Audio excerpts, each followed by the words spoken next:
ಕಾಂಗ್ರೆಸ್ಸಿನ ಹಿರಿಯ ಮುಖಂಡರು, ಕೋಲಿ ಸಮಾಜದ ಒಬ್ಬ ಒಳ್ಳೆಯ ಲೀಡರ್ ಕೂಡ. ಅವ್ರಿಗೆ ಇವತ್ತು ಸಚಿವ ಸ್ಥಾನ ಕೊಡಬೇಕಾಗಿತ್ತು ಕೂಡ ಒಂದು ಕೂಗು.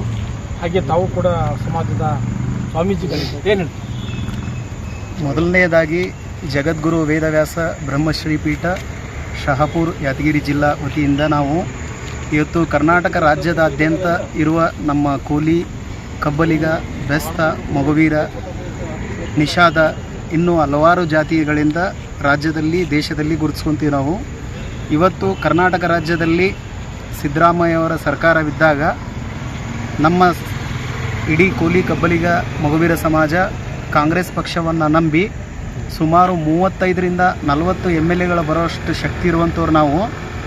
ಇವತ್ತು DK ಶಿವಕುಮಾರ್ ಅವರು ಮಾಂಕಾಳು ವೈದ್ಯ ಅವರನ್ನ ಸಚಿವ ಸ್ಥಾನ ಕೊಡ್ತೀವಿ ಅಂತೇಳಿ ಸಂಜೆ ಮಠ ಎಲ್ಲ ಪತ್ರಿಕಾ ಮಿತ್ರರು ತಾವೇ ತೋರಿಸಿದಿರಿ. ಲಿಸ್ಟ್ ಒಳಗೆ ಹೆಸರು ಕೂಡ ಬಂದಿದೆ AICC ವತಿಯಿಂದ. ಈಗ ಕೊನೆಗಳಿಗೆಯಲ್ಲಿ ಅವ್ರಿಗೆ ನಿಮಗೆ ಕೊಡಂಗಿಲ್ಲ ಅಂತ ಹೇಳಿದರೆ ನೀವು ಇಡೀ ನಮ್ಮ ಕೋಲಿ, ಕಬ್ಬಲಿಗ ಸಮಾಜದ ಎದೆ ಮೇಲೆ ಒಂದು ದೊಡ್ಡ ಚಪ್ಪರಿ ಕಲ್ಲು ಹಾಕಿದಂಗಾಗಿದೆ. ಮುಂದಿನ ದಿನಮಾನದಾಗ ಇದ್ರದ್ದು ಪರಿಣಾಮ ಕಾಂಗ್ರೆಸ್ ಪಕ್ಷ ಎಚ್ಚರಿಕೆ ಕೊಡ್ತಾ ಇದ್ದೀವಿ ನಾವು. ಅವ್ರಿಗೆ ಸಚಿವ ಸ್ಥಾನ ಕೊಡಲಿಲ್ಲ ಅಂದರೆ ನಾವು ಮುಂದಿನ ದಿನಮಾನದಾಗ ಇಡೀ ಕಾಂಗ್ರೆಸ್ ಪಕ್ಷಕ್ಕೆ ಬಹಿರಂಗವಾಗಿ ಕೋಲಿ, ಕಬ್ಬಲಿಗ, ಬೆಸ್ತ, ಮೊಗವೀರ ಸಮಾಜದ ವತಿಯಿಂದ ನಾವು ಸ್ವಾಮೀಜಿಗಳು, ಮಠಾಧೀಶ್ವರರು ಇವತ್ತು ಬಹಿರಂಗವಾಗಿ ಎಚ್ಚರಿಕೆ ಕೊಡ್ತಾ ಇದ್ದೀವಿ. ಕಾಂಗ್ರೆಸ್ ಪಕ್ಷ ನಮ್ಮನ್ನು ಎಷ್ಟು ನಿರ್ಲಕ್ಷ್ಯ ಮಾಡಿದಿರಲ್ಲ, ಇದರದ ಪರಿಣಾಮ ಮುಂದಿನ ದಿನಮಾನದೊಳಗೆ ನಾವು ಅದನ್ನು ತೋರಿಸ್ತೀವಿ. ಯಾಕಂದ್ರೆ ಅಷ್ಟು ನಮ್ಮ ಮನಸ್ಸಿಗೆ ನೋವಾಗಿದೆ. ಅಂತಾರೆ ಒಬ್ಬರಿಬ್ಬರು ಮಂತ್ರಿ ಶಾಸಕರಾದವರು ಒಬ್ಬರು, MLC ಆದವರು ಒಬ್ಬರು. ನೀವು ಅವ್ರನ್ನೇ ಗುರುತಿಸಲಾರ್ದಂಗೆ ಒಂದು ಮಂತ್ರಿ ಸ್ಥಾನ ಕೊಡಲಾರ್ದಂಗೆ ಇರ್ತೀರಿ ಅಂದರೆ ನಾವು ಇಷ್ಟು ದೊಡ್ಡ ಪ್ರಮಾಣದೊಳಗೆ ಇಷ್ಟು ಜನಸಂಖ್ಯೆ ಇದ್ದು ಕೊಡಬಾರ್ದು ರೀ. ಯಾಕೆ ಕೊಡಬಾರ್ದು ರೀ? ಕೊಡಲೇಬೇಕು. ಇಡೀ ರಾಜ್ಯದೊಳಗೆ ಗುರುತಿಸ್ಕೊಂಡಂಥ ಒಬ್ಬ ಬಲಿಷ್ಠ ಕಮ್ಯುನಿಟಿಯ ನಾಯಕಗೆ ಸಚಿವ ಸ್ಥಾನ ಕೊಡಲಾರ್ದೆ ಅಂದರೆ ನೀವಿನ ಯಾರು ಗುರುತಿಸ್ಕೊಲಾರ್ದಂಥವ್ರು ಯಾರಿಗೆ ನೀವು ಮಾಡ್ತೀರಿ? ಅವ್ರಿಗೆ ಮಂತ್ರಿ ಪದವಿ ಕೊಡಲೇಬೇಕು. ಯಾಕಂದರೆ ಇಷ್ಟು ದೊಡ್ಡ ಕಮ್ಯುನಿಟಿ ನಾಯಕರು ನಾವಿವತ್ತು ವಿಧಾನಸೌಧದ ಗೇಟ್ ಒಳಗೆ ಬರಬೇಕಾದ್ರೆ ನಮಗೆ ಪರ್ಮಿಷನ್ ಲೆಟರ್ ಸಿಗೋಲ್ಲ. ಇಷ್ಟು ದೊಡ್ಡ ಕಮ್ಯುನಿಟಿಗೆ ರಾಜ್ಯದೊಳಗೆ ನಾವು ಯಾರ್ದೋ ಒಬ್ರದ ನಮ್ಮ ವಿದ್ಯಾರ್ಥಿಗಳದ್ದು ಸಮಸ್ಯೆ ಆಗೈತೋ, ರೈತರದ್ದು ಸಮಸ್ಯೆ ಆಗೈತೋ, ಏನೋ ಒಂದು ನಾವು ಇಲ್ಲಿ ಶಾಸಕರ ಹತ್ರ ಭೇಟಿ ಆಗಬೇಕಂದ್ರೆ ನಾವು ವಿಧಾನಸೌಧದೊಳಗೆ ಬರೋಕೆ ಒಂದು ಪಾಸ್ ಸಿಗೋಂಗಿಲ್ಲ ನಮ್ಗೆ. ಅಂಥ ಪರಿಸ್ಥಿತಿ ನೀವು ಇಡೀ ಕಾಂಗ್ರೆಸ್ ಪಕ್ಷದವರು ಮತ್ತು ಈ ಎಲ್ಲ ನಿಮ್ಮ ಹೈಕಮಾಂಡ್ ಕೂಡಿ ನಮ್ಮ ಸಮಾಜದ ಮೇಲೆ ಇಷ್ಟು ದೊಡ್ಡ ಚಪ್ಪರಿ ಕಲ್ಲು ಎರೆದಿದ್ದೀರಿ. ನೀವು ದಯವಿಟ್ಟು ಹೇಳ್ತೀವಿ, ಇದನ್ನು ಎಚ್ಚರಿಕೆ ಅಂತ ತಿಳ್ಕೊಂಡು ತಾವು ಇದನ್ನು ತಿದ್ದುಕೊಂಡ್ರೆ ಇದರ ಪರಿಣಾಮ ನೆಟ್ಟಿಗಿರ್ತದೆ. ಇಲ್ಲಾಂದ್ರೆ ಮುಂದಿನ ದಿನಮಾನದಾಗ ಕಾಂಗ್ರೆಸ್ ಪಕ್ಷ ಬಹಿರಂಗವಾಗಿ ನಾವು ಅದನ್ನು ಸೋಲಿಸಿ ತೋರಿಸ್ತೀವಿ ಅಂತ.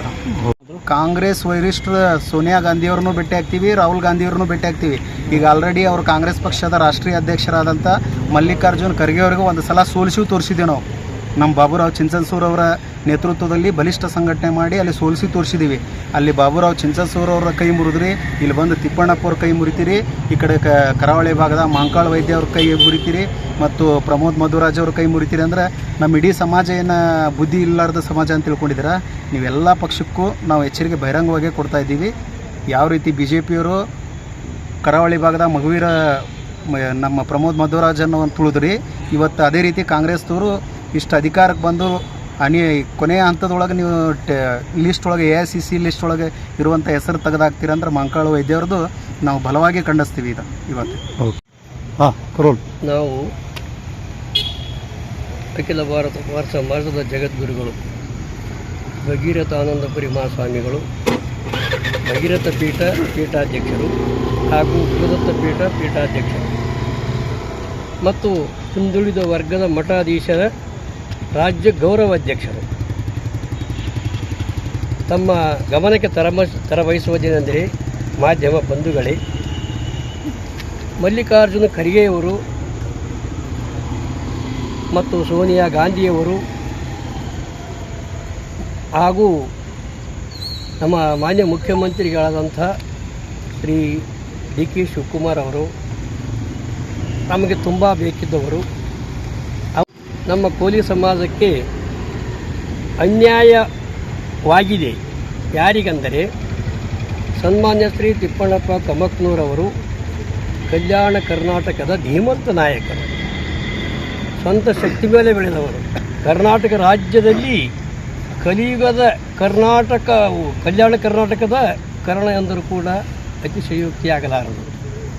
ಆದ ಕಾರಣ ಮಾನ್ಯ ಮುಖ್ಯಮಂತ್ರಿಗಳೇ, ನಮ್ಮ ಮೇಲೆ ನಿಮ್ಮ ಪ್ರೀತಿ ತೋರಿಸಬೇಕಾದರೆ ಹಾಗೂ ಮಲ್ಲಿಕಾರ್ಜುನ ಖರ್ಗೆಯವರೇ ನಿಮ್ಮ ಬಾಂಧವ್ಯ ಮುಂದೆ ಬೆಳೆಯಬೇಕಾದರೆ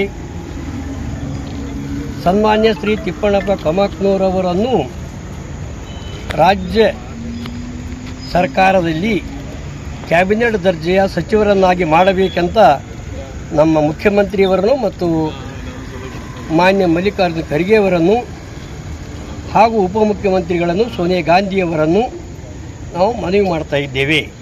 ಜೈ ಹಿಂದ್, ಜೈ ಭಗೀರಥ.